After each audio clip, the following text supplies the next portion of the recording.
Hi guys, welcome to our YouTube channel. कैसे हैं आप सब? हम उम्मीद कर रहे हैं कि ये 20,000 एमसीक्यू सीरीज जो है आपको बहुत पसंद आ रही है, आपके लिए बहुत फायदेमंद हो रही है। चलिए, जैसा कि आप जानते हैं कि मैं हर रोज बोलती हूँ कि आप लोगों के सिर्फ दो ही काम है, बहुत अच्छे से पढ़ना है और हर वीडियो को सबके साथ शेयर भी करना है और लाइक भी जरूर करना है। चलिए, आज की वीडियो जो है वो बहुत इंपॉर्टेंट है। जैसा कि आप सब जानते हैं कि कोई भी कॉम्पिटिटिव एग्जाम हो, इकोनॉमिक्स उसका पार्ट जरूर होती है, प्लस उसमें नेशनल इनकम से रिलेटेड क्वेश्चन जरूर होते हैं। तो आज की वीडियो में मैं नेशनल इनकम के जो हम जीडीपी, जीएनपी, एनएनपी, एनडीपी की बात करते हैं, मैं आपको आज उनके फाइनली जो है सारे फॉर्मूलाज जो है वो बताने वाली हूँ, ताकि जो पहले भी वीडियोस रही हैं उसमें मैक्सिमम बच्चों के आंसर हमेशा गलत होते थे, तो आगे की किसी फ्यूचर वीडियो में आंसर्स गलत नहीं होंगे, इतनी मैं उम्मीद कर रही हूँ। चलिए, तो आज की वीडियो सबके लिए बहुत इंपॉर्टेंट है। पेपर और पेन लेकर बैठ जाइए ताकि कुछ भी छूटे नहीं और साथ के साथ आपकी रिवीजन होती रहे।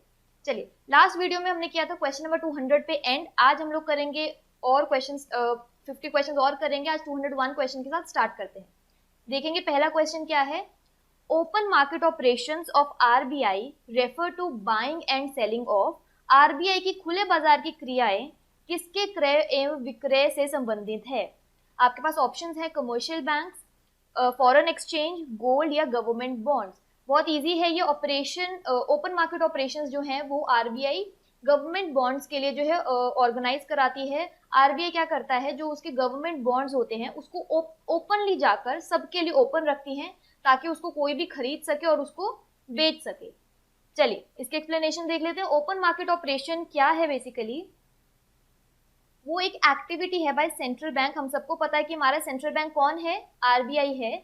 उसमें वो क्या करता है, बेसिकली वो क्या करता है, either buy or sell government bond in the open market. इतनी चीज क्लियर है। चलिए, अगला देखेंगे। प्रोडक्शन फंक्शन एक्सप्रेसेस, जो हमारा उत्पादन फलन किसे अभिव्यक्त करता है? Technological relationship between physical inputs and outputs, financial relationship between physical inputs and output, relationship between finance and technology, या relationship between factors of production. जो हमारा प्रोडक्शन फंक्शन है, देखिए जहां पे बात प्रोडक्शन की हो जाती है, बहुत सिंपल है, बहुत इजी है कि वहां पे बात जो होगी इनपुट और आउटपुट की ही होगी। ठीक है, तो यहाँ पे जो बात है प्रोडक्शन की हो रही है, तो वहां पे टेक्नोलॉजिकल रिलेशनशिप की बात होगी between physical input and output. तो इसका ऑप्शन ए जो है वो बिल्कुल करेक्ट है। चलिए, नेक्स्ट देखेंगे। Interest is a reward for parting with liquidity is according to. एक स्टेटमेंट है, किसके अनुसार ब्याज जो है नकदी से अलग होने का एक पुरस्कार है? ऑप्शन है आपके पास कीन्स, मार्शल, आपका है उसके बाद हार्बलर या ओहलिन। आपको बताना है इसमें करेक्ट ऑप्शन क्या है। करेक्ट ऑप्शन है इसका ऑप्शन नंबर ए, कीन्स। देखिए, पिछली वीडियोस में भी आपने देखा होगा कि कीन्स से रिलेटेड जो है आपके पास बहुत सारे क्वेश्चंस जो है आपने देख लिए होंगे अभी तक। तो आपको क्या करना है कि इन फ्यूचर कभी कोई दिक्कत ना आए, आपने हेडिंग डालनी है उसकी जे एम कीन्स की, और उसके नीचे जो भी अब तक वीडियोस में हमने जो भी पॉइंट्स डिस्कस किए हैं, कोई भी उसकी थ्योरी है कि वो न्यू क्लासिकल इकोनॉमिस्ट है या वो मॉडर्न मैक्रो इकोनॉमिक्स से रिलेटेड थ्योरीज देता है, आपको वो सारे पेन डाउन कर लेने हैं, पॉइंट वाइज लिख लेने हैं, ताकि आपको एग्जाम के लिए कभी दिक्कत ना आए। चलिए, अगला क्वेश्चन देखेंगे। एक्सटेंशन और contraction of quantity demanded of a commodity is a result of change in the. ये हमने पहले भी पिछली वीडियो में ही शायद ये क्वेश्चन किया है कि किसी वस्तु की मांगी गई मात्रा में कमी या विस्तार डैश में परिवर्तन का परिणाम होती है। ऑप्शन है आपके पास unit price of commodity, income of the consumer, taste of the consumer या क्लाइमेट ऑफ द रीजन। आपको अगर डायग्राम भी याद हो, मैंने डायग्राम से स्पेशली बताया था कि जब किसी कमोडिटी की क्वांटिटी डिमांडेड में एक्सटेंशन या कॉन्ट्रैक्शन होती है, तो वो किसकी वजह से होती है? उसमें डिमांड कर्व हमेशा सेम रहती है, एक ही डिमांड कर्व पे फ्लक्चुएशन होती रहती है। वो किसकी वजह से होती है? वो होती है आपको option A, unit price of the commodity. वस्तु की इकाई कीमत की वजह से जो है ये फ्लक्चुएशंस आती है, एक्सट्रैक्शन या कॉन्ट्रैक्शन। अब इसका सेम डायग्राम मैंने पिछली वीडियो वाला ही दिया है, ताकि आपको कोई कंफ्यूजन आए, डायग्राम आपको दोबारा से स्ट्राइक हो जाए। चलिए, यहाँ पे आप देख सकते हैं कि सिर्फ प्राइस में फ्लक्चुएशन है, डिमांड कर्व सेम है, इसीलिए इसको एक्सट्रैक्शन या कॉन्ट्रैक्शन बोलते हैं। चलिए, अगला क्वेश्चन देखेंगे। Cross elasticity of demand between petrol and car. सबसे पहले आपको पता होना चाहिए कि पेट्रोल और कार जो है एक कॉम्प्लीमेंट्री गुड्स है। कॉम्प्लीमेंट्री गुड्स का मतलब होता है कि एक के बिना दूसरी चीज का कोई यूज ही नहीं है। मेरे पास कार है लेकिन मेरे पास पेट्रोल बाय करने के लिए पैसे ही नहीं है, तो मेरे लिए कार जो है बिल्कुल वेस्ट है। मतलब एक की ना मौजूदगी जो है, मतलब एक चीज मेरे पास अवेलेबल नहीं है तो दूसरी मेरे लिए बिल्कुल वेस्ट है। आपको बताना है कि cross elasticity of demand between petrol and car is infinite, positive, zero या नेगेटिव। तो बहुत इजी है कि नेगेटिव है क्रॉस इलास्टिसिटी ऑफ डिमांड। इसका मतलब होता है कि एक की प्राइस में किसी भी तरीके का इंक्रीज या डिक्रीज होने की वजह से डिमांड पर क्या फर्क पड़ता है, वो होती है हमारी क्रॉस इलास्टिसिटी ऑफ डिमांड। हमें पता है कि पेट्रोल और कार जो है वो एक कॉम्प्लीमेंट्री गुड्स हैं, एक के बिना दूसरा जो है बिल्कुल भी यूज नहीं हो सकता है, इसीलिए जो इसकी इलास्टिसिटी ऑफ डिमांड है वो क्या होगी, नेगेटिव। चलिए अगला देखेंगे, यही एक्सप्लेनेशन यहाँ पे दी गई है कि क्रॉस इलास्टिसिटी ऑफ डिमांड क्या है। ये एक इकोनॉमिक कॉन्सेप्ट है जो मेजर करता है responsiveness in the quantity demanded of one good when the price of another good changes. एक प्रोडक्ट की डिमांड पे क्या फर्क पड़ता है जब दूसरे प्रोडक्ट की या दूसरे गुड की प्राइस में फर्क आ जाए। चलिए अगला देखेंगे, ये एक आपके लिए रिवीजन है quick. Supply creates its own demand, ये स्टेटमेंट किसने दी है। चलिए ऑप्शन है आपके पास, प्रोफेसर जेबी से, जॉन रॉबिन्सन, एडम स्मिथ या जे एस मिल। आपको बताना है कि supply creates its own demand ये किसने कहा है। अगर आपने पुरानी वीडियोस देखी हैं तो आपको पता है ये किसने कहा है, जे बी से ने ये स्टेटमेंट दी थी। चलिए अगला देखेंगे, the law of demand expresses, मांग का नियम बताता है effect of change in price of a commodity on it's demand, effect of change in demand of a commodity on its price, effect of change in demand of a commodity over the supply of its substitute या none of the above। Law of demand क्या बताता है।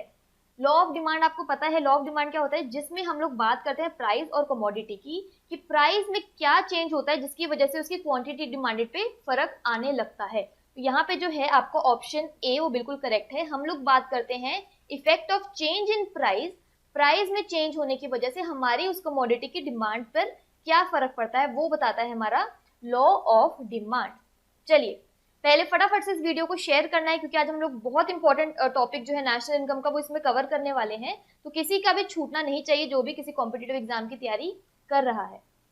चलिए यहाँ पे देख लीजिए, law of demand क्या कहता है वो एक्सप्लेन कर दिया है। Law of demand states that quantity purchased varies inversely with the price. Price और क्वांटिटी डिमांडेड का हमेशा इनवर्स रिलेशनशिप होता है कि प्राइस बढ़ेगी डिमांड कम हो जाएगी। चलिए, a situation where we have people whose level of income is not sufficient to meet the minimum consumption expenditure is considered as. ऐसी स्थिति को क्या कहा जाता है जिसमें लोगों की आय का स्तर न्यूनतम उपभोग व्यय के बराबर भी नहीं होता है, कि मतलब एक पर्सन के पास उतने भी पैसे नहीं है कि वो अपने जो बेसिक नीड्स हैं अपने खाने के या अपने नॉर्मल चीज़ों के भी खर्चे वो बेयर नहीं कर पा रहा है। तो ऐसी सिचुएशन को हम क्या कहते हैं। ऑप्शंस है absolute poverty, relative poverty, urban poverty या रूरल पावर्टी। इसका ऑप्शन है ए बिल्कुल करेक्ट है। एब्सोल्यूट पावर्टी हम इसको बोलते हैं जहाँ पे एक इंसान के पास अपने डेली बेसिस के खर्चे भी करने के लिए पैसे अवेलेबल नहीं होते हैं। चलिए यहाँ पे देख लीजिए, देखिए दो तरीके की ब्रॉडली हम बात करते हैं पावर्टी की, एब्सोल्यूट पावर्टी या रिलेटिव पावर्टी। एब्सोल्यूट मैंने आपको बता दिया है वो सिचुएशन जहाँ पे एक इंसान के पास अपने बेसिक नीड्स को पूरा करने के लिए भी पैसे नहीं होते हैं। लेकिन दूसरी तरफ रिलेटिव पावर्टी है, देखो पावर्टी है तो गरीबी तो जरूर होगी ही होगी। रिलेटिव का मतलब ये है कि उसके पास जो है, हम जैसे लोग हैं, नॉर्मल लोग जो हैं, लाइक मिडिल मैन जो होते हैं, मिडिल लेवल के लोग, हमसे 50% कम उनके पास होती है, वो अपनी बेसिक जो रिक्वायरमेंट्स होती है लाइक दाल आटा चावल ये बेसिक नेसेसिटीज कंप्लीट कर लेते हैं, लेकिन स्टिल वो होते गरीब ही हैं। ये यहाँ पे देख सकते हैं। एब्सोल्यूट मैंने आपको बता दिया है। रिलेटिव क्या है, when households receive 50% less than average household incomes, so they do have money but still not enough money to afford anything above the basic। इतनी चीज क्लियर है। चलिए अगला देखेंगे, full convertibility of a rupee means, रुपए की पूर्ण परिवर्तनीयता का अर्थ है purchase of foreign exchange for rupees freely, payment for imports in terms of rupees, repayment of loans in terms of rupees या determination of rate of exchange between rupee and foreign currencies freely by the market forces of demand and supply. हमें पता है कि हमने अपने पैसों की convertibility किससे देखेंगे, वहां हम देखते हैं फॉरेन करेंसीज से। फॉरेन करेंसी में जब हम लोग फ्रीली, जो हमारा market forces of demand and supply है, जब वो फ्रीली हमारे रेट ऑफ एक्सचेंज को डिटरमाइन कर लेता है फॉरेन करेंसीज के हिसाब से, वो होता है हमारा फुल कन्वर्टेबिलिटी ऑफ रुपी। चलिए, an exceptional demand curve is one that moves, देखिए नॉर्मली जो है अगर हम डिमांड कर्व की बात करते हैं इस तरीके से वो होता है, वो डाउनवर्ड स्लोपिंग होता है लेफ्ट से राइट की तरफ। ये होता है एक हमारा नॉर्मल डिमांड कर्व। यहाँ पे आपसे पूछा गया है एक विशेष मार्ग वर्ग वह है जो बढ़ता है एन एक्सेप्शनल डिमांड कर्व। अब देखिए एक्सेप्शनल है, एक्सेप्शनल में वो क्या होता है, सबसे पहली बात तो वो अपवर्ड जाता है, मतलब वो इस तरीके से जाता है और वो जाता है लेफ्ट से राइट की तरफ। ठीक है, ये होता है हमारा एक्सेप्शनल डिमांड कर्व। तो एक्सेप्शनल डिमांड कर्व वो है that moves upward to the right, वो ऊपर की तरफ जाता है राइट की तरफ। अब देखिए ये जो ऐसे केसेस होंगे, नॉर्मल डिमांड कर्व जो होती है वो हमारे नॉर्मल गुड्स के लिए बनी होती है। ऐसे एक्सेप्शनल केसेस जो होते हैं वो या हमारे इंफीरियर गुड्स के लिए होंगे या हमारे गिवन गुड्स के लिए होंगे। वो गुड्स जहां पे प्राइस बढ़ेगी तो डिमांड भी बढ़ेगी, मतलब आपका जो है यहाँ पे पॉजिटिव रिलेशनशिप होता है, इनवर्स नहीं है, पॉजिटिव रिलेशनशिप है। चलिए, तो हमारा यहाँ पे जो है ऑप्शन है बिल्कुल करेक्ट है। यहाँ पे वो चीज मैंने आपको एक्सप्लेन कर दी है कि एक्सेप्शनल डिमांड का वो होती है जो स्लोप करती है upward from left to right, जिसका मतलब है कि डिमांड बढ़ जाएगी जैसे ही प्राइस जो है किसी कमोडिटी का बढ़ जाएगा। और वो कौन से होंगे, inferior goods, goods having Prestige value. Prestige value मतलब जो लग्जूरियस आइटम्स है, जैसे उनकी प्राइस बढ़ती है हम लोग, क्योंकि हमें पता है कि वो महंगी हो गई है तो हमारे लिए एक स्टेटस सिंबल बन जाती है वो चीज। उसके बाद प्राइस एक्सपेक्टेशन है ये फियर ऑफ शॉर्टेज। चलिए, प्रोडक्शन फंक्शन, चलिए टेस्ट आज के ही उसमें रिवीजन हो जाएगा आपका। Production function explains the relationship between, हमें पता है वो किसके बीच में रिलेशनशिप बताता है, initial inputs and ultimate output के बीच में जो है आपका रिलेशनशिप हमें बताता है। चलिए फटाफट से देखेंगे अगला क्वेश्चन। फटाफट से इस वीडियो को पहले शेयर कर दीजिए ताकि ज्यादा से ज्यादा लोग जो है इसका बेनिफिट उठा सके, हमारे साथ जुड़ सकें। चलिए अगला देखेंगे, द टर्म स्टैगफ्लेशन। बहुत दिन से हम लोग, ये 4 क्लासेस हो चुकी हैं, हम लोग रोज ये क्वेश्चन देख रहे थे, इन्फ्लेशन, डिफ्लेशन, स्टैगफ्लेशन, डीवैल्यूएशन। आज हम लोग बात करेंगे स्टैगफ्लेशन की कि स्टैगफ्लेशन क्या सिचुएशन है। ऑप्शंस देखेंगे, growth has no relation with change in prices, rate of growth of and prices both are decreasing, rate of growth is faster than the rate of price increase, या rate of growth is slower than rate of price increase। ठीक है, आपको बताना है कि stagflation क्या होता है। सबसे पहले तो आपको आंसर बता दूं, स्टैगफ्लेशन में जो ग्रोथ रेट होती है वो स्लोअर होती है जिस हिसाब से हमारा प्राइस बढ़ रहा होता है। अब ऐसा आंसर आप तभी दे सकते हैं अगर आपको स्टैगफ्लेशन का मतलब पता है। चलिए स्टैगफ्लेशन का पहले मतलब देख लेते हैं, देख लीजिए। स्टैगफ्लेशन जो है 2 वर्ड से बना हुआ है, सबसे पहले है स्टैग और उसके बाद है फ्लेशन। देखिए अगर मैं नॉर्मल इंग्लिश में बात करूं, स्टैग या स्टेगनेंट का मतलब होता है वो चीज जो या तो चेंज बिल्कुल ना हो या उसमें थोड़ा सा जो है एक्टिविटी हो, लिटिल और नो एक्टिविटी को हम लोग इंग्लिश में बोलते हैं स्टेगनेंट। ठीक है, बात है फ्लेशन की। फ्लेशन में हमें पता है प्राइस में उतार या चढ़ाव जो होता है वो हमारा होता है फ्लेशन। अब ये टर्म है स्टैगफ्लेशन। नॉर्मली अगर हम देखेंगे कि अगर इकोनॉमी में इन्फ्लेशन बढ़ गई है तो हमारी ग्रोथ जो है वो कम हो जाती है। नॉर्मल अगर केस में बात करूं कि अगर प्राइजेस बढ़ी हुई है तो हमारी ग्रोथ जो है वो कम हो जाती है, ये एक नेचुरल फिनोमिना होता है। सीधी सी बात है, प्राइजेस बढ़ेंगी, हम लोग प्रोडक्ट को कोई खरीद नहीं पाएंगे तो ग्रोथ इकोनॉमी की कैसे होगी। लेकिन स्टैगफ्लेशन एक ऐसा अननेचुरल फिनोमिना होता है जिसमें क्या होता है, चलिए यहाँ पे आपको बता देती हूँ जिसमें क्या होता है। ओके, यहाँ पे लिखा हुआ है ये अननेचुरल फिनोमिना है जहां पर जो है आपका, ये लीजिए, इकोनॉमिक ग्रोथ जो है वो एक स्टेगनेंट पोजीशन पे होता है। मतलब है कि इकोनॉमिक ग्रोथ जो है स्टेगनेंट पोजीशन पे है, ना ज्यादा हो रही है या बिल्कुल नहीं हो रही है। लेकिन उसके वाइस वर्सा अगर आप देखेंगे कि आपकी अनएम्प्लॉयमेंट बढ़ रही है और हाई इन्फ्लेशन भी हो रहा है।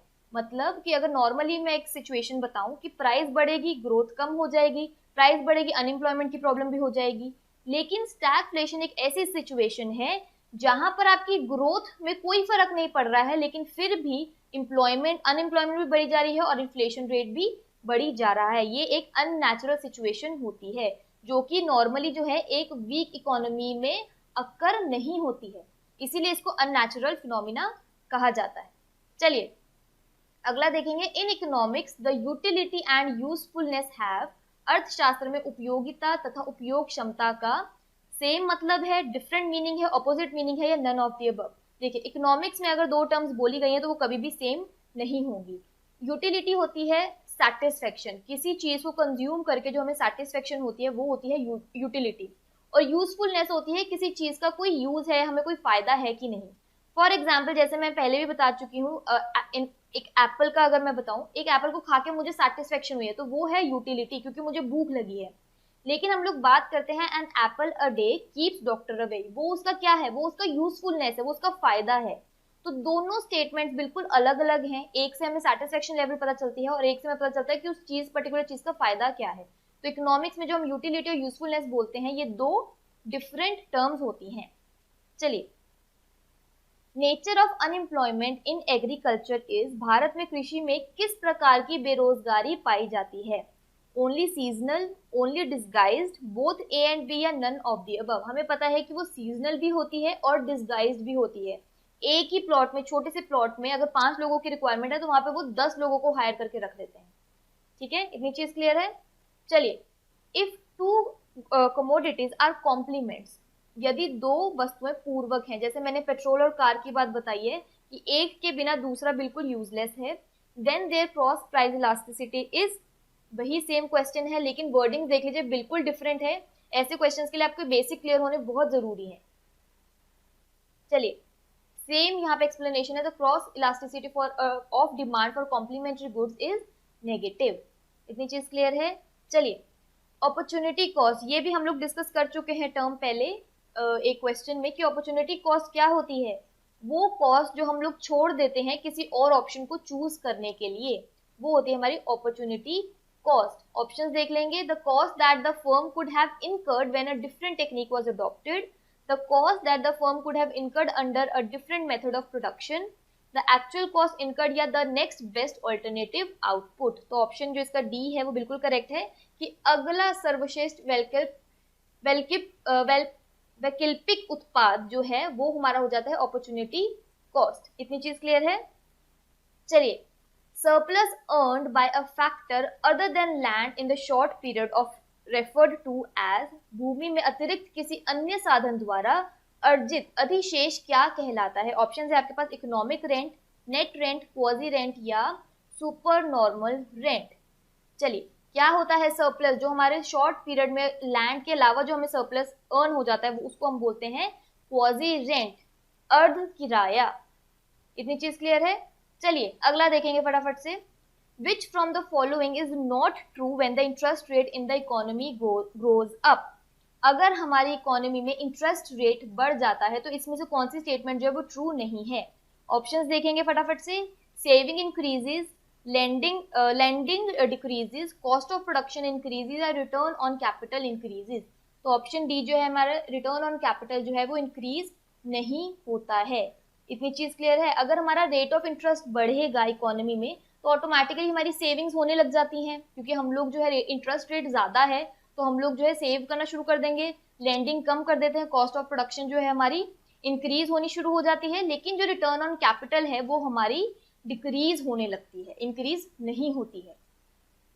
चलिए, अगला देखेंगे, विच one of the following is not a method of measurement of national income. इनमें से कौन जो है राष्ट्रीय आय के माप की एक विधि नहीं है। हमारे पास ब्रॉडली जो है 3 तरीके के मेथड्स होते हैं नेशनल इनकम को कैलकुलेट करने के लिए। आपके पास ऑप्शंस हैं, value added method, income method, investment method या एक्सपेंडिचर मेथड। हम लोग पहले भी डिस्कस कर चुके हैं कि वैल्यू एडेड मेथड को हम लोग प्रोडक्ट मेथड भी बोलते हैं और आउटपुट मेथड भी बोलते हैं। ठीक है, तो इसका मतलब ये तो हमारा नेशनल इनकम का पार्ट है, इनकम मेथड भी है, एक्सपेंडिचर मेथड भी है। जो इन्वेस्टमेंट मेथड है वो हमारा नेशनल इनकम को कैलकुलेट करने का या मेजर करने का मेथड नहीं है। चलिए, labour intensive techniques would get chosen in a, labour intensive technique है, आपको पता है हमारे इंडिया में लेबर जो है सरप्लस है, तो ये ऐसी टेक्निक, लेबर इंटेंसिव टेक्निक वहीं यूज होगी जहां पर लेबर जो है इकोनॉमी में वो क्या होगी, सरप्लस होगी। बहुत इजी है ये चीज। लेबर इंटेंसिव टेक्निक कहाँ यूज होगी, जहां पे लेबर सरप्लस इकोनॉमी होगी। चलिए, Which one of the following would not constitute an economic activity? इनमें से कौन सा एक आर्थिक गतिविधि नहीं है। देखिए, इकोनॉमिक एक्टिविटी वो एक्टिविटी होगी जिससे हमें जो है या इकोनॉमी को पैसा जनरेट हो, पैसा इनकम जनरेट हो, वो एक इकोनॉमिक एक्टिविटी होती है। ऑप्शंस देखेंगे, a teacher teaching students in his class, a teacher teaching students under Sarva Shiksha Abhiyan, a teacher teaching his own daughter at home, या a teacher providing consultancy services from his residence. बहुत easy है, option C जो हमारा बिल्कुल correct है। ये एक economic activity नहीं है कि एक टीचर जो है अपनी बेटी को घर पे पढ़ा रही है, इससे कोई इनकम जनरेशन नहीं है, वो एक नॉन इकोनॉमिक एक्टिविटी में कंसीडर किया जाएगा। चलिए यहाँ पे देख लेंगे, इकोनॉमिक एक्टिविटी वो एक्टिविटी है ऑफ मेकिंग, प्रोवाइडिंग, परचेजिंग और सेलिंग गुड्स और सर्विसेज। बेसिकली वो एक्टिविटी जिसमें किसी तरीके की कोई प्रोड्यूसिंग हो रही है, डिस्ट्रीब्यूटिंग हो रही है या कंज्यूमिंग हो रही है किसी तरीके की प्रोडक्ट या सर्विसेज की। इतनी चीज क्लियर है।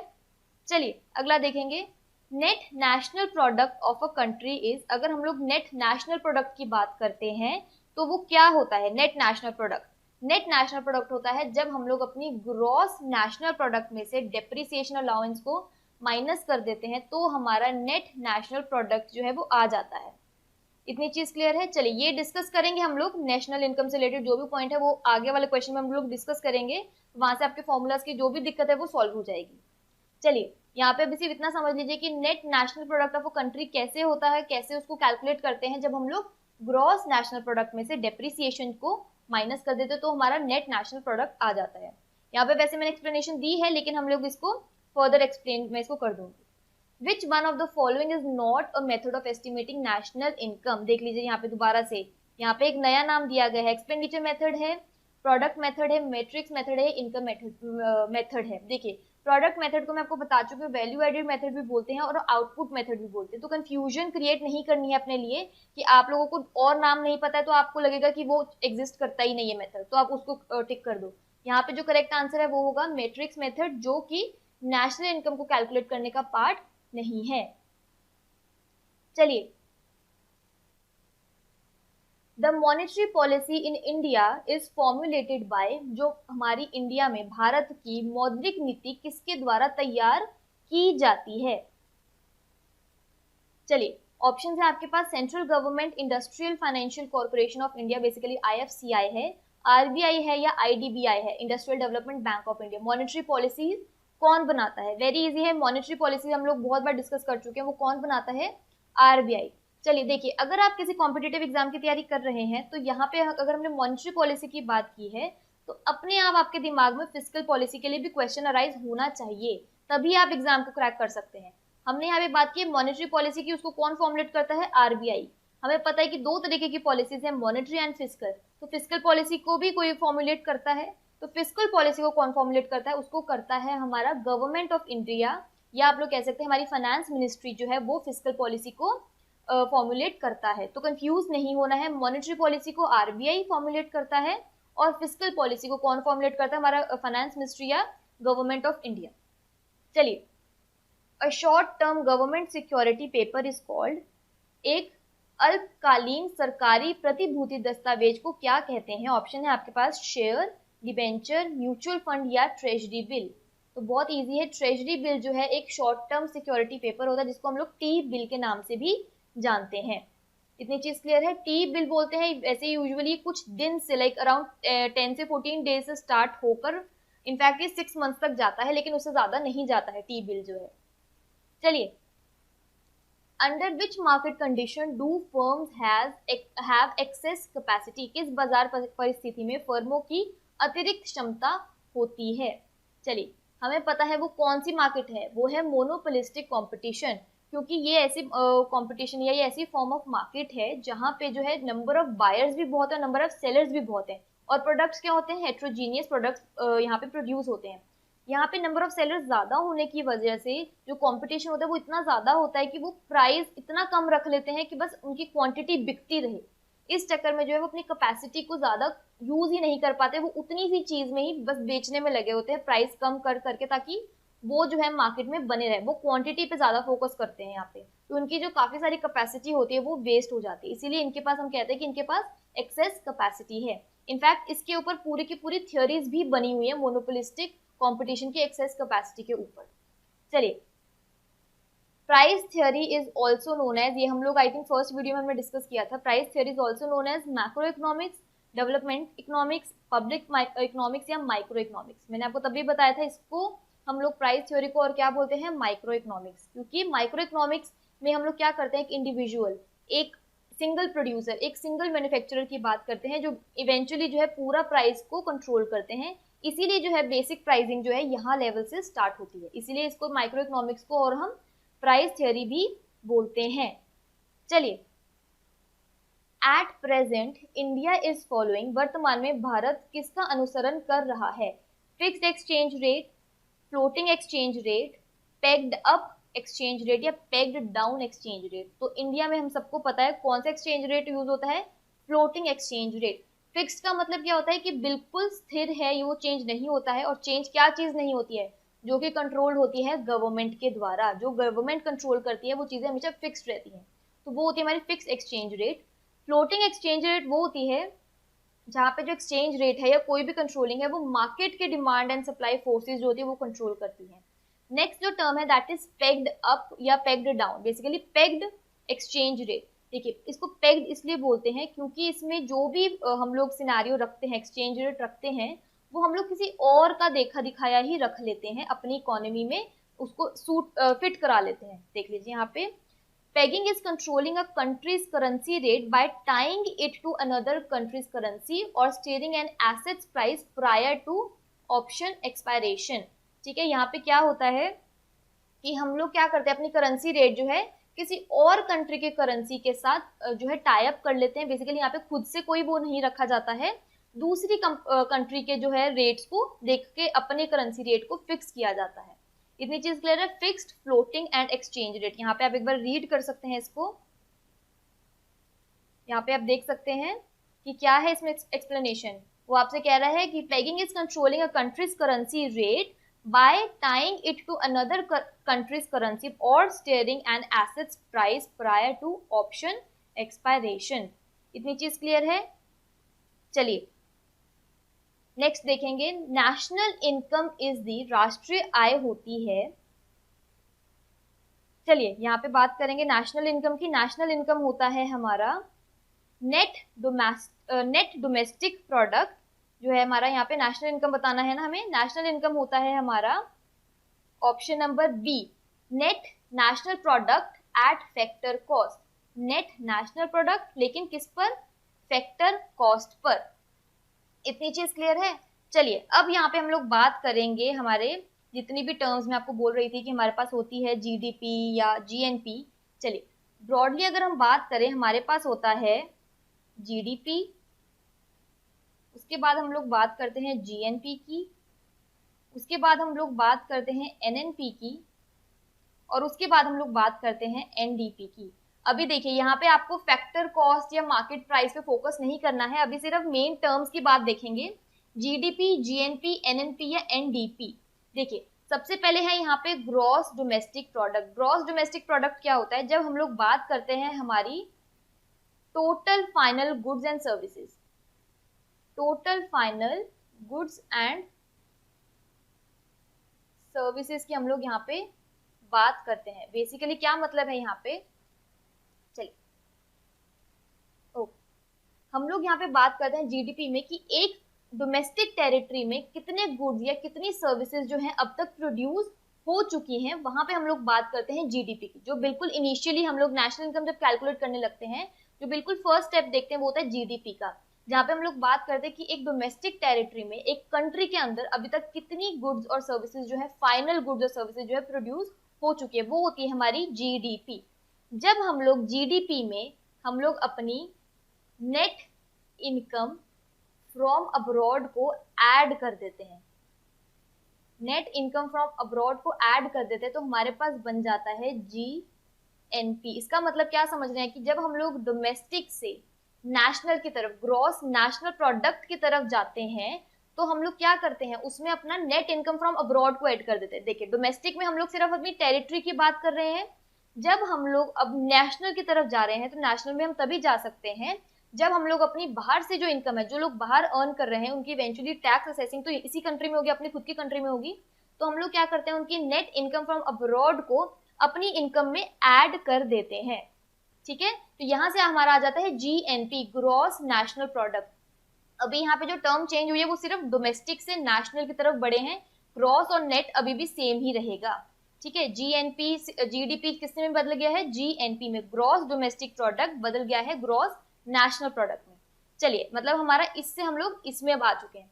अब हमने देखना है कि अगर हम लोग जीएनपी में, हमारे ग्रॉस नेशनल प्रोडक्ट में, अगर हम लोग डेप्रिसिएशन को माइनस कर दे, डेप्रिसिएशन मैंने आपको कल भी बताया था, डेप्रिसिएशन क्या होता है, जब हम लोग अपने नॉर्मल वेयर एंड टेयर की बात करते हैं हमारे प्रोडक्ट्स में, जो हमारे रॉ मटेरियल होती है या जिस भी चीज से अपना प्रोडक्ट प्रोड्यूस करते हैं, डे बाय डे जो है उनकी वैल्यू जो है ऑब्सोलीट होती रहती है, उनकी वैल्यू डिक्रीज होती रहती है, उसको डेप्रिसिएशन बोलते हैं। जब हम लोग जीएनपी में से डेप्रिसिएशन माइनस करते हैं तो हमारे ग्रॉस से हम लोग कहाँ पहुंच जाते हैं, नेट पे पहुंच जाते हैं, ग्रॉस वैल्यू से नेट वैल्यू पे हम लोग पहुंच जाते हैं। तो जीएनपी में से, मतलब ग्रॉस नेशनल प्रोडक्ट में से जब हम लोग डेप्रिसिएशन माइनस करेंगे तो हमारा नेट नेशनल प्रोडक्ट जो हमारे पास आ जाएगा। इतनी चीज क्लियर है। चलिए, अब हमने जाना है एनएनपी से एनडीपी की तरफ जाना है। अब हम लोग जीएनपी से एनएनपी तक पहुंच चुके हैं। अब हमने जाना है, हम लोग देख रहे हैं कि हमारे पास एनएनपी आ चुका है। जब हम लोग एनएनपी में से अपनी नेट इनकम फ्रॉम अब्रॉड को माइनस कर देंगे तो हमारे पास क्या आ जाता है, एनडीपी।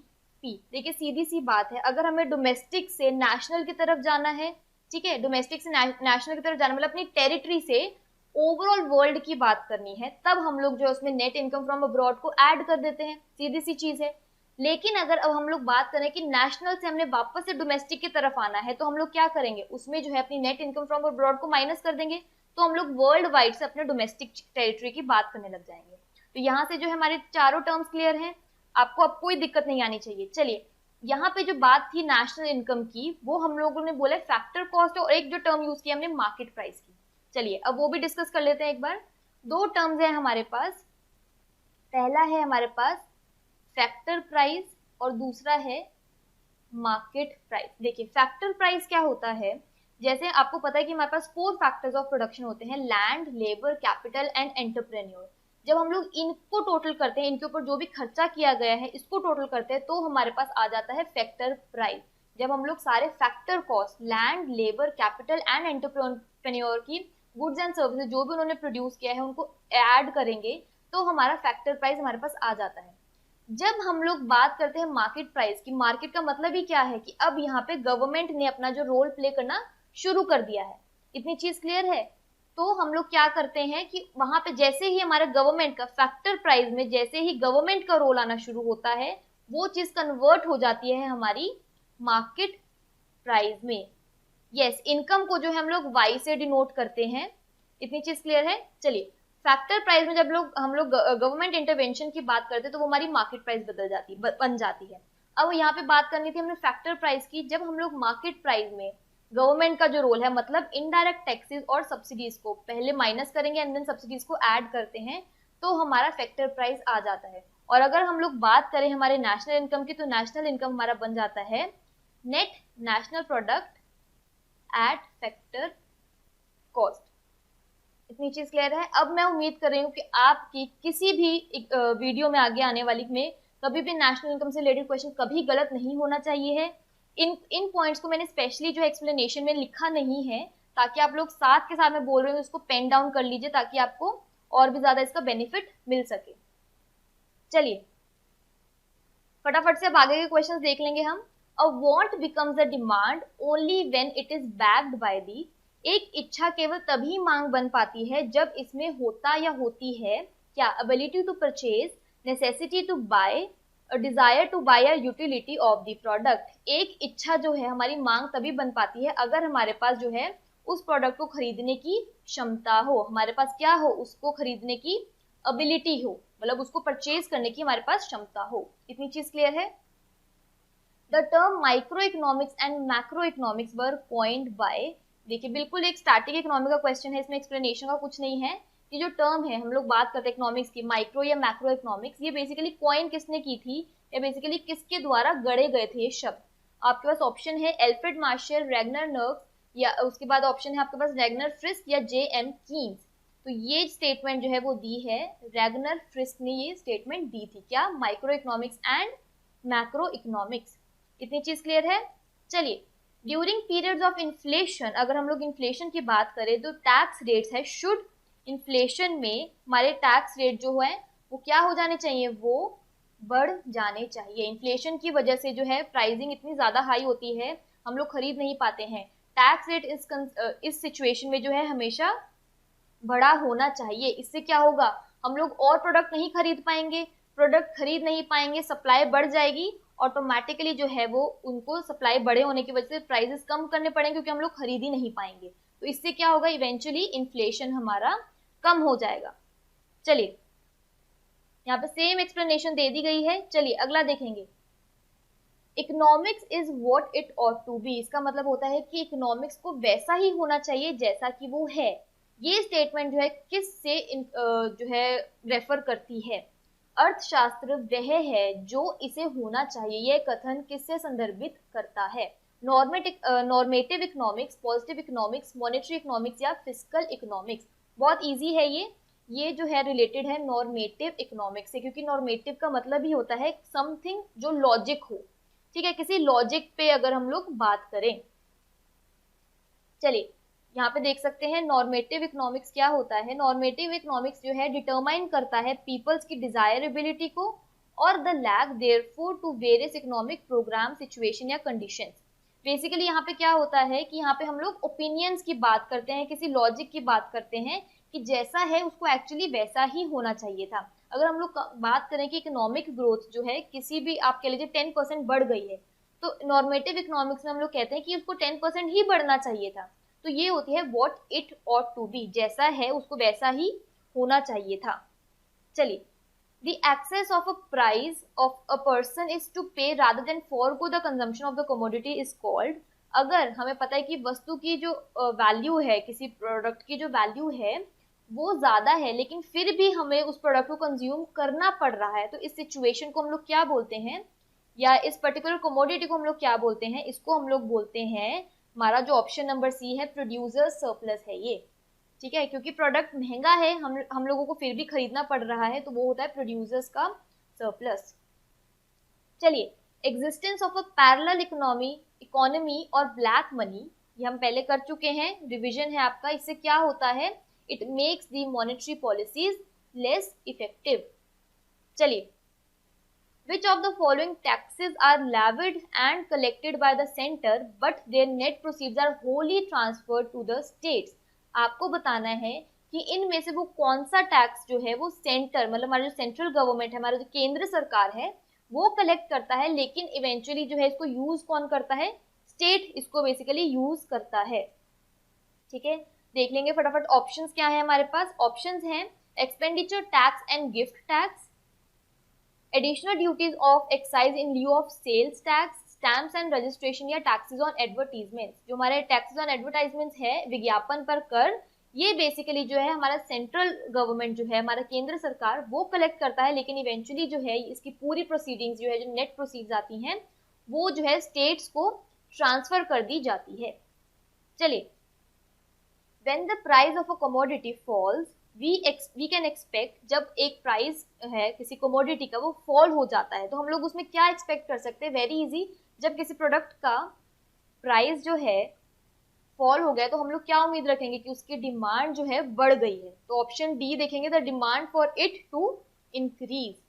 चलिए, the bank cheques are processed by using, bank cheque को किसका प्रयोग करते हुए प्रक्रमित किया जाता है, OCR, MICR, OMR या PMR।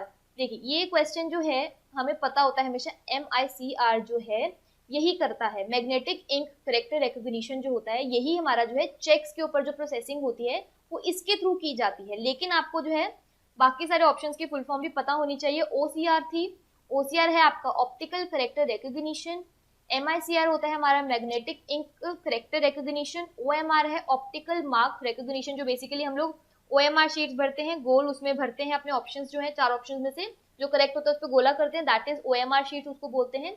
एंड PMR होता है हमारा प्रोडक्ट मार्केट रेगुलेशन, जो इसमें कोई लिंक नहीं था।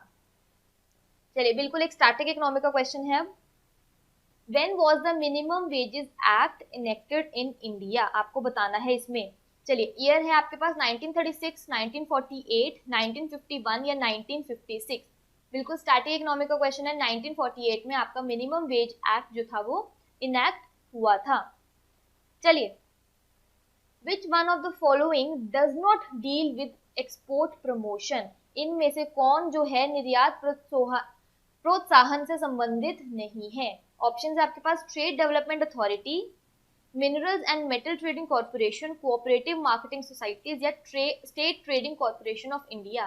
कौन जो है एक्सपोर्ट प्रमोशन के साथ डील नहीं करता है? तो वो है आपका कोऑपरेटिव मार्केटिंग सोसाइटीज, क्योंकि ये सोसाइटीज का काम होता है कि उनका काम जो है बेसिकली ये देखना होता है, यहाँ पे आप देख सकते हैं कि जो एक मिडिल मैन की चेन होती है, लाइक अगर मैं प्रोड्यूसर हूँ और मेरे को एक अल्टीमेट कंज्यूमर तक पहुंचना है, तो कभी कभी जो है चेन जो होती है मिडिल मैन की वो इतनी ज्यादा होती है जिसकी वजह से इवेंचुअली जो है मुझे कॉस्ट कम जो है वो मिलती है। अगर मैं डायरेक्ट बेचूं तो मेरे लिए जो है एक बेटर ऑप्शन होगा कि किसी को पास ज्यादा प्राइसिंग भी ना जाए उस प्रोडक्ट की, ताकि अल्टीमेट कंज्यूमर तक जो है एक बेस्ट पॉसिबल प्राइस पे प्रोडक्ट पहुंच सके। तो कोऑपरेटिंग मार्केटिंग क्या है? जहां पे हम लोग जो है ये एक तरीके की मार्केटिंग है for the producers and the producers that aim at eliminating the chain of middleman operating between the producers and ultimate consumer and thus securing the maximum price for their produce। ठीक है, तो ताकि जो है जो उसका जितना भी बेस्ट पॉसिबल प्राइस होगा वो इवेंचुअल प्रोड्यूसर को ही मिले, ना कि उनके मिडिल मैन को मिले।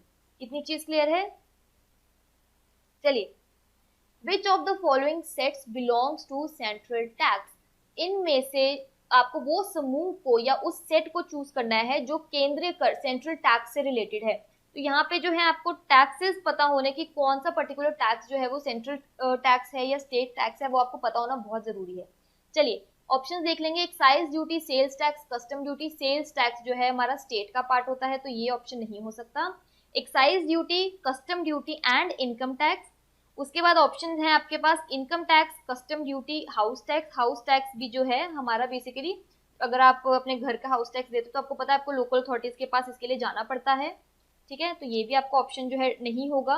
उसके बाद है custom duty, entertainment tax and income tax. Again entertainment tax जो हमारा स्टेट टैक्स है वो सेंट्रल टैक्स नहीं है, इसका मतलब ऑप्शन बी जो है excise duty, custom duty and income tax जो है वो किसका पार्ट है? वो पार्ट है आपका सेंट्रल टैक्स का। चलिए फटाफट से एक लिस्ट देख लेंगे कि कौन सा टैक्स जो है किसका पार्ट है। सेंट्रल टैक्स में आपके पास आ जाएगा income tax, custom duty, excise duty and corporation tax. इसके अलावा जो स्टेट टैक्स है उसमें है आपके पास electricity duty, VAT, sales tax, entertainment tax, आपका टोल रोड टैक्स। इतनी चीज क्लियर है? चलिए फटाफट से देखेंगे अगला question. The most distinguishing feature of oligopoly is, अल्पाधिकार की सबसे खास विशेषता है। ओलिगोपोली हमने कल ही डिस्कस किया था।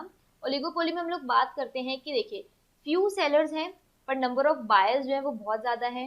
दे प्रोड्यूस हेट्रोजीनियस प्रोडक्ट, वो प्रोड्यूस करते हैं, प्लस उनके बीच में जो है इंटरडिपेंडेंस होता है। वो क्यों होता है? इसलिए क्योंकि जो उनके नंबर ऑफ सेलर्स हैं वो कम होते हैं, लाइक फ्यू सेलर्स होते हैं। इसकी वजह से जो पॉलिसीज एक बनाता है वो इवेंचुअली जो है सबके पास चली जाती है, सबके पास पहुंच जाती है। इसीलिए उनको बोलते हैं कि वो इंटरडिपेंडेंट होते हैं एक दूसरे के ऊपर। जहां पे एक ने कोई पॉलिसी बनाई दूसरे को अपने आप पता चल जाती है, तो ऑटोमेटिकली बाकी सब भी उनका देखा देखी जो है अपनी पॉलिसीज में बदलाव ले आते हैं। ये ओलिगोपोली का एक सबसे डिस्टिंग्विशिंग फीचर है जो और किसी में नहीं होता, क्योंकि मोस्टली सब में नंबर ऑफ सेलर्स और नंबर ऑफ बायर्स बहुत ज्यादा होते हैं, चाहे परफेक्ट हो चाहे इम्परफेक्ट, या हमारा मोनोपोलिस्टिक कंपटीशन हो। और मोनोपोली में तो सेलर ही एक होता है, तो उसके पास तो कोई कंपटीशन ही नहीं होता है। चलिए तो यहाँ पे जो है ऑप्शन बी जो है वो बिल्कुल करेक्ट है। हमारा इंटर डिपेंडेंस जो है उसका ओलिगोपोली का सबसे डिस्टिंग्विशिंग फीचर होता है। चलिए, who defined investment as the construction of a new capital asset like machinery or factory building. किसने आपको ये स्टेटमेंट जो है बेसिकली बोली है कि इन्वेस्टमेंट क्या है? कंस्ट्रक्शन है न्यू कैपिटल एसेट की। जैसे कि हम लोग मशीनरी या फैक्ट्री बिल्डिंग के लिए कंस्ट्रक्शन करते हैं, तो इन्वेस्टमेंट भी वही एक तरीका होता है, वो भी एक न्यू कैपिटल एसेट है। ये स्टेटमेंट किसने दी है? आपके पास ऑप्शंस हैं हेंसन, जे.एम. कीन्स, हेरेड या जे.आर. हिक्स। अगेन ये स्टेटमेंट जो है किसने दी है?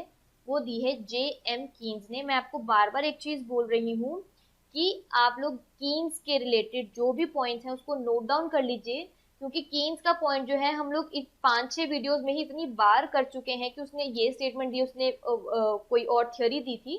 तो आपके लिए बहुत बेनिफिशियल रहेगा कि आप लोग क्या करें, कीन्स की हेडिंग लिखकर उसके नीचे अब तक जितने भी हम लोग पॉइंट्स डिस्कस कर चुके हैं वो उसको जरूर नोट डाउन कर लीजिए। चलिए आगे देखेंगे। Law of demand implies that when there is excess demand for a commodity then, आपको पता ही है कि लॉ ऑफ डिमांड आपसे क्या कहता है कि किसी प्रोडक्ट की अगर डिमांड ज्यादा है तो ऑटोमेटिकली क्या होगा, आपको ये बताना है। किसी प्रोडक्ट की अगर डिमांड ज्यादा है तो उसकी प्राइस भी है विद टाइम क्या हो जाएगी, बढ़ जाएगी। With time implies that when there is excess demand for a commodity then price जो है वो उसकी बढ़ जाएगी। ऑप्शन में देख लीजिए पॉइंट कहाँ है जहाँ पे प्राइस जो है कमोडिटी राइज करेगी, वो है आपका ऑप्शन नंबर सी। ठीक है, price of the commodity rises, वस्तु की कीमत बढ़ जाती है। क्यों? क्योंकि हमारा जो डिमांड है वो एक्सेस है किसी प्रोडक्ट की। चलिए, in the context of stock market IPO stands for, share बाजार के संदर्भ में आईपीओ का क्या अर्थ है? ऑप्शन है आपके पास immediate payment order, internal policy obligation, initial public offering या इंटरनेशनल पेमेंट ऑब्लिगेशन। आपको बताना है कि आईपीओ किसका, आईपीओ की बेसिकली फुल फॉर्म क्या है शेयर मार्केट के कॉन्टेक्स्ट में या स्टॉक मार्केट के कॉन्टेक्स्ट में। ये शायद हमने कल ही डिस्कस किया है। वो किसका पार्ट है? वो पार्ट है हमारा option number C, initial public offering जो है या इनिशियल पब्लिक ऑफर जो होता है, दैट स्टैंड्स फॉर आईपीओ, ये उसकी फुल फॉर्म है। जब बेसिकली हम लोग प्राइमरी मार्केट में बात करते हैं, जब हम लोग फर्स्ट हैंड रॉ शेयर्स की बात करते हैं, जब हम नई नई शेयर्स को इशू करते हैं, तो हम लोग जो बेसिकली गवर्नमेंट है वो क्या करती है, वो आईपीओ करती है, इनिशियल पब्लिक ऑफरिंग्स रखती है कि जो है हमारे शेयर्स को खरीदना चाहता है वो आके खरीद सके। चलिए, ओके, कंफ्यूजन है किसी को? Law of demand implies that when there is excess demand for a commodity then, आपके पास देखिए, अगर हम लॉ ऑफ डिमांड के हिसाब से अगर हम लोग बात करें कि एक किसी प्रोडक्ट की डिमांड बढ़ती है तो उसकी वैसे नॉर्मली जो बात होती है वो ये होती है कि प्राइस में अगर कोई चेंज आता है तो डिमांड में फर्क पड़ता है। लेकिन क्वेश्चन में पूछा है कि अगर एक्सेस डिमांड है तो कमोडिटी की प्राइस पे क्या फर्क पड़ेगा। यहाँ पे क्वेश्चन उल्टा हो गया है। तो अगर आप लॉजिकली एक इकोनॉमिक के पॉइंट ऑफ व्यू से चलेंगे तो आपको यहाँ से पता चल जाएगा कि अगर किसी कमोडिटी की एक्सेस डिमांड हो जाती है तो उसका क्या फर्क पड़ेगा, उसकी प्राइस भी तो बढ़ जाएगी, जिसकी वजह से इवेंचुअली क्या दिक्कत आ जाती है, हमारी इन्फ्लेशन की। चलिए, consequent upon the recommendation of the working group on rural banks, 5 rural banks जो थे वो इनिशियली सेटअप किए गए थे working group on rural banks के कहने पर। तो आपको बताना है कि बेसिकली ये 5 रूरल बैंक्स जो थे हमारे रीजनल रूरल बैंक जो आरआरबीज होते हैं, इनके एग्जाम्स भी होते हैं, ये इनिशियली कब सेटअप हुए थे। तो अगर आप स्पेशली अगर किसी पर इस आरआरबी या बैंक से रिलेटेड की क्वेश्चन की पेपर की तैयारी कर रहे हैं तो आपके लिए बहुत इंपॉर्टेंट है कि जो हमारे 5 आरआरबीज जो थे इनिशियली सेटअप हुए थे वो कौन सी ईयर में सेटअप हुए थे, आपको ये बताना है। तो आपको ऑप्शन जो है सी वो बिल्कुल करेक्ट है, 1975 में हमारे जो है आरआरबीज सेटअप हुए थे फॉर द फर्स्ट टाइम। इतनी चीज क्लियर है। अब यहाँ पे आपको ये पता होना चाहिए, स्पेशली अगर आप आरआरबी की तैयारी कर रहे हैं तो आपके लिए ये क्वेश्चन बहुत इंपॉर्टेंट है कि आपको क्या करना होगा, आपको वो 5 आरआरबीज जो है पता होने चाहिए, सबके लिए बहुत इंपॉर्टेंट है।